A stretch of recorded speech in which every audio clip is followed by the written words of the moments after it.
negative b, negative whatever b is. So for each one of the letters, I put in empty parentheses. And then you know what I do? I play fill in the blanks. And this is where the mistakes are made, right here. Remember that little discussion we had of negative I squared? Why was it a positive one and not a negative one? Oh, so you got to put negative 5 because if it's negative, it turns positive. Yeah. Same kind of thing can happen here. And in fact, it's going to happen. So it's negative. Yeah, it's going to be negative 5, which means 5. It's 5. Now, people that do this, the reason I suggest you do this is because people go, most of them go, I know it's negative b up front. And they look at this, and they confuse this with that. They're separate things. So that's why I suggest this. That's the square root of b squared. Okay? That's a blank, that's like a template. Now I'm just going to fill in the blanks. Believe me, it's easier to do it this way. 5. Well, I'm not going to say it's easier. It kind of protects you a little bit from making mistakes. So A is 1. Actually, I usually start with B because it's the first thing. B is negative 5. So every place I see B, a B parentheses, I put in negative 5. A is the next one down. So every place I see an A, I put a 1. And every place I see a C, put negative 14. Now we go.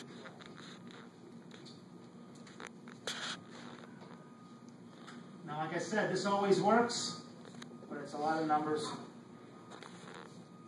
just got to be careful. So, what's what's negative and negative 5? Positive 5.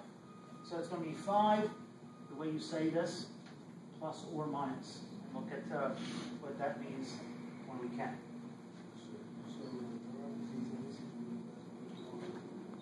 Yes, they're all multiplied, yeah. Exactly what's right. What's negative 5 times negative 5? 25. Okay, let's do this piece. What's negative times a positive? Negative times a negative. Positive. 4 times 1 is 4. What's 4 times 14? Now, if you have to do some calculator. And then on the bottom, 2. Now, we're writing everything down. So once you get better at this, you'll see whether you do it with calculator. 5, that's a 2, plus or minus. What's 25 plus 56? 81. 81. So 5. What's the square root of 81? 9. 9. Okay, now take a break and look at what's going on. Oh, shit. I took this and I put empty parens, empty, empty, empty, empty parens. Then I took the A, B, and C that I had to figure out. And then I filled in the blank. B, B, A, C. Okay.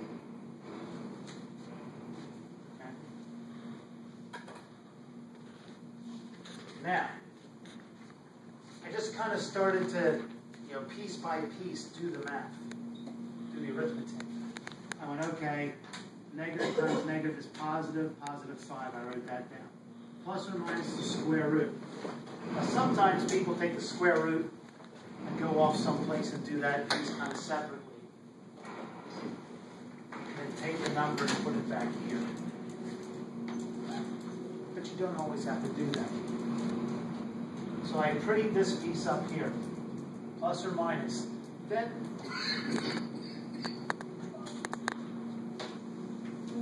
I went underneath the square root and started doing that. Piece by piece. Negative 5 squared means negative 5 times negative 5. Negative times negative, positive. 5 times 5, 25. So this piece became that piece. Then I looked at this stuff right here. Now, I did it the way I usually do it. I look at the signs first, put down the result. Then I ignore the signs and just do the numbers. So I went, okay, this is a negative 4. I went negative times a positive is a negative. Negative times a negative is a positive. That's why I wrote down plus. Follow? It's breaking the problem into tinier chunks. So I figured out, I used the sign, figure out what the end was supposed to be. Now I'm going to go back and just look at the plain old numbers and do that multiplication.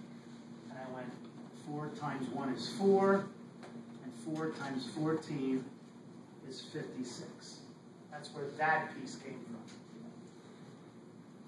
Now before I can do anything else with that square root, I got to do that arithmetic that's under the square root. So I go 25 plus 56 equals 81. Just rewrote all the crap, 5 plus or minus whatever the square root is, all over 2. Now it's nice, it doesn't always have to happen, but it came out to be pretty. Square root of 81 is pretty, it's 9. So what we got now is 5 plus 4 minus 9 divided by 2. Those are my values for x. Now, if you have something that looks like this, 2x equals 4. What do I do to figure out what x equals?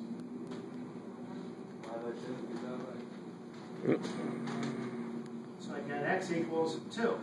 That's my only answer, right? I have one answer. Now, if I wanted to put an exponent on this, what would I put? 1. Okay, notice I only have one answer. So for a quadratic, we're going to have 2 answers. Now, sometimes those 2 answers are the same, but you always have 2. Those 2 answers you're going to get right here. That's how the 2 answers are going to happen. Because this says plus. I know the R is going to be negative 2 and 7. So, 5 plus or minus 9 divided by 2. So this x, equals 5, now watch, 5 plus 9 divided by 2. 5 plus 9 divided by 2. Or 5 minus 9 divided by 2. See? 2 answers. Doesn't matter what order you put the answers in? No, you could have written down 5 minus 9 over 2 or 5, then 5 plus 9 over 2.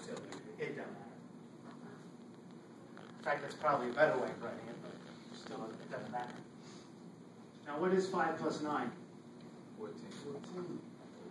What's 14 divided by 2? 7. What's 5 minus 9? Negative 2. Negative 4. Negative 4. I know we didn't just do all that for that. What's negative 4 divided by 2? Crazy. 2. Negative 2. Negative 2. 7 and x is 7 and negative 2. Yep. All that for that? So you plug them in. I could. If you wanted to check to see if you did it right, Don't do that. I wouldn't. You can take 7 and negative 2 and plug it back in here.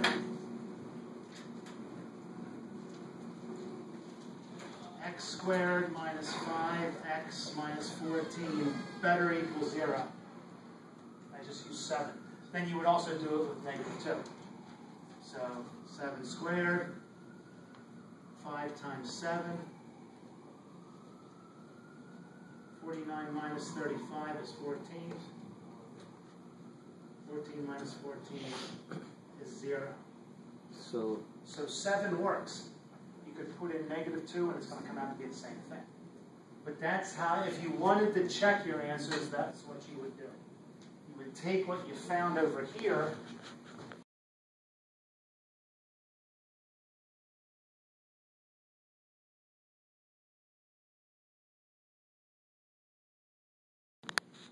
take a break, come back.